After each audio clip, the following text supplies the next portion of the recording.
Garjublaster di sini review ini kita akan bahas spoiler untuk One Piece di chapter 1085. Nah, mari tanpa basa-basi lagi kita langsung saja. Wadaw.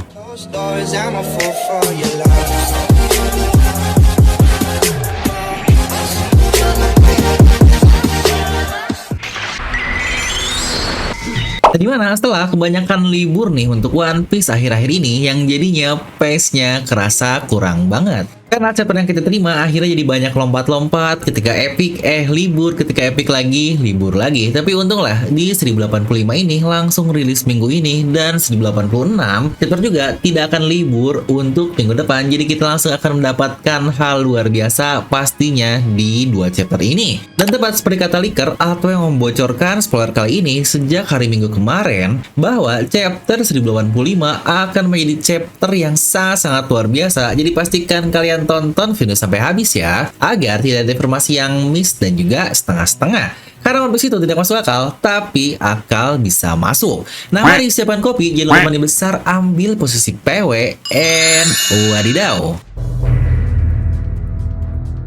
The Death of Nefertari Cobra. Ya benar, judul yang sebenarnya sangat simpel tetapi bermakna sangat luas.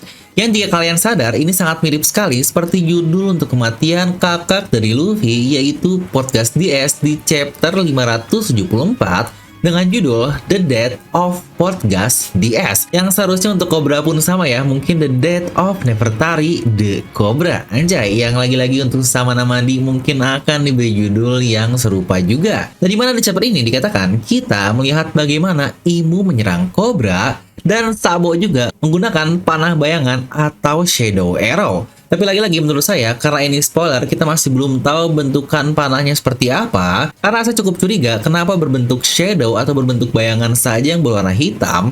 Karena segalanya masih siluet atau bisa dibilang Oda masih sengaja menyembunyikannya agar tetap misterius. Serta kita pun mendapatkan beberapa poin menarik dari spoiler kali ini. Dikatakan jika Cobra dia mengetahui nama Imu, yang kayaknya Imu ini adalah salah satu dari ke-20 pemimpin kerajaan yang membentuk pemerintahan dunia di masa Void Century lalu. Yang seharusnya dengan ini akan cukup terkonfirmasi jika Imu adalah seorang yang sangat immortal. Tetapi kalau kayak gini, maka semua poinnya akan semakin masuk akal, yang kita akan sedikit analisis nanti ya di bagian belakang. Kita akan lanjut dulu untuk membahas spoiler, yang ternyata sebelum Cobra berhasil melanjutkan perkataannya terkait Imu ini, dia langsung terbunuh oleh sang Imu di tempat tersebut. Yang akhirnya sesuatu menggantung yang harus dibawa bahkan ke dunia kematian oleh Cobra ini. Dan tepat seperti perkataan Robin, emang orang matilah yang memiliki informasi jauh lebih banyak dibandingkan orang yang hidup. Karena ya semua pengetahuan luar biasa yang dimiliki oleh Cobra akhirnya dibawa semuanya ke kematiannya, yang wah ini kacau banget. Tapi satu yang saya penasaran adalah apakah di sini Cobra menjelaskan sedikit tentang surat peninggalan dari Ratu Lily terkait nama Di yang dia katakan di chapter lalu, yang semoga saja dibahas ya, karena ini pasti akan sangat-sangat epic sekali mengenai nama Di itu apa di serial One Piece. Di mana chapter ini pula kita mendapatkan sedikit penglihatan jika Gorosei adalah pemakan buah iblis. Karena ternyata Sabo dia sangat gila sekali, dia menyerang Gorosei di tempat tersebut yang dia hanyalah seorang diri. Di mana Sabo ini benar-benar kayak Luffy banget ya, dia nekat langsung menghadapi 3 admiral. Sabo juga sebelumnya nekat menghadapi seluruh angkatan laut di Dressrosa, yang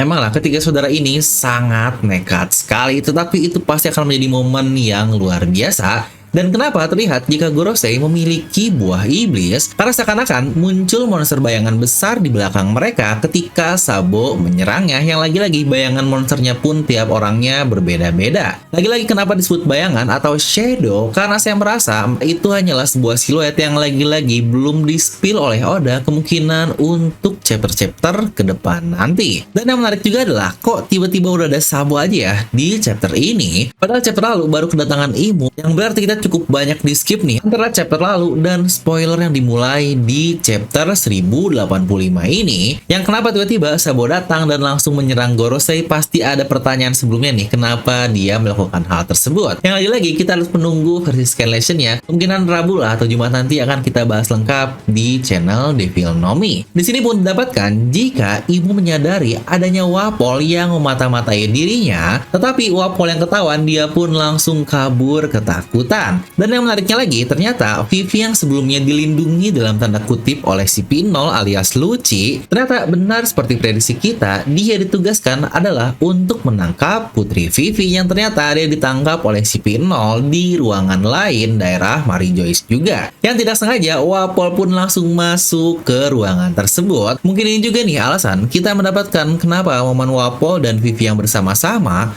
tetapi terlihat keduanya seperti sudah tidak saling membenci satu sama lain, karena mungkin bisa dibilang nyawa mereka dalam keadaan berbahaya bersama-sama. Apakah mungkin Wapol menyelamatkan Vivi dari si Pinol yang juga seperti itu? Wah, ini bakal gila banget. Wapol si pembenci Alabasta, akhirnya malah dialah yang menjadi penyelamat dari Alabasta. Plus satu poin penting juga yang perlu diingat, jika semua kejadian yang terjadi di flashback Sabo, Mary Joyce, dan Reverie itu terjadi lebih dari 1 bulan yang lalu. Makanya kita bisa melihat bagaimana Vivi, Wapol, dan bahkan Morgan sekarang yang mungkin lebih terlihat cukup santai lah dibandingkan semua hal yang kita dapatkan sekarang. Tetapi bagian luar biasa adalah penutup chapter ini dikatakan Cobra yang bertemu Sabo dengan berkata, Sabo katakan kepada Luffy dan Vivi jika kita adalah bagian dari keluarga D. Karena ternyata nama Ratu Lily yang sebenarnya adalah Nefertari the Lily yang wadaw banget nih. Fix bakal makin kacau banget One Piece setelah chapter ini rilis untuk lengkapnya, karena dari spoiler aja udah kelihatan isinya daging semua. Dan dari kata-kata leaker sebelumnya yang bilang jika ini bakal jadi satu chapter luar biasa pun ternyata benar seperti itu. Dan mungkin buat yang tanya, kok Cobra kenal dengan Sabo sih? Ya pastilah, dia seorang revolusioner yang bahkan dia pula saudara dari Luffy. Pasti Cobra dia sangat memperhatikan pergerakan dari Sabo. Apalagi kita juga tahu bagaimana referee yang terjadi 4 tahun lalu membicarakan tentang satu sosok dari pimpinan Sabo, yaitu Monkey D. Dragon ini. Nah, mungkin di sini kita akan sedikit membahas intro ya yang bisa saya analisis jika Lily adalah keluarga D. Maka wajar kenapa Nefertari disebut sebagai pengkhianat oleh Gorosei.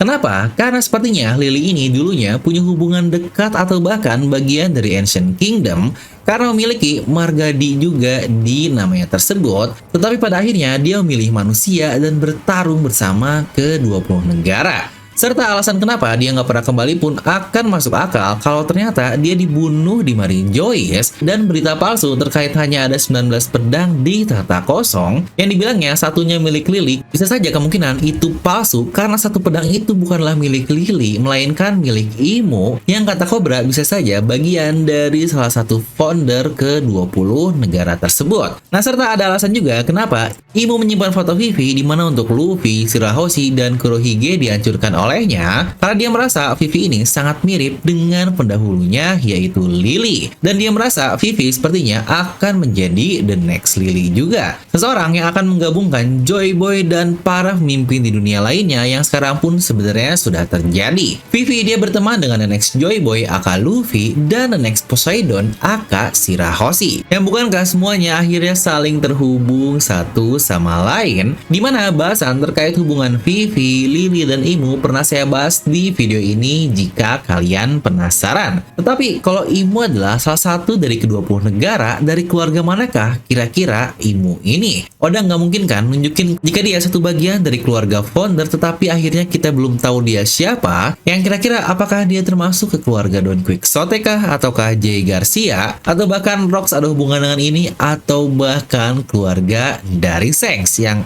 wah, gila sih jika seperti itu. Nah, kira-kira kalau menurut kalian siapa tuh? Coba tuliskan ya di kolom komentar di bawah. Oh iya, ngomong-ngomong tentang Sabo juga, mumpung lagi masa gajian nih, sedang ada payday promo dari DNA Merchandise, anjay. Kaos Sabo hanya 99.000 saja, dengan kaos original distro yang premium ini, dimana masih ada free ongkir, bisa COD, bahkan masih banyak voucher-voucher tambahan lain juga, apalagi yang pakai TikTok Shop nih, wadidaw banget, ada banyak voucher luar biasa, yang bahkan bisa diskon up to 50%. Dan buat kamu juga yang berbadan jumbo, jangan takut nih, karena kami menjual sampai ukuran 3XL ya. Let's go, jangan malu menjadi wibu, karena kamu bisa tingkatkan status wibumu dengan mengonsumsi Devil Nomi merchandise, anjay. Nah, jadi seperti biasa, semoga kalian terhibur dengan video ini. Like aja kalau kalian suka, dislike aja kalau suka, jangan lupa untuk subscribe dan juga share ke teman kalian.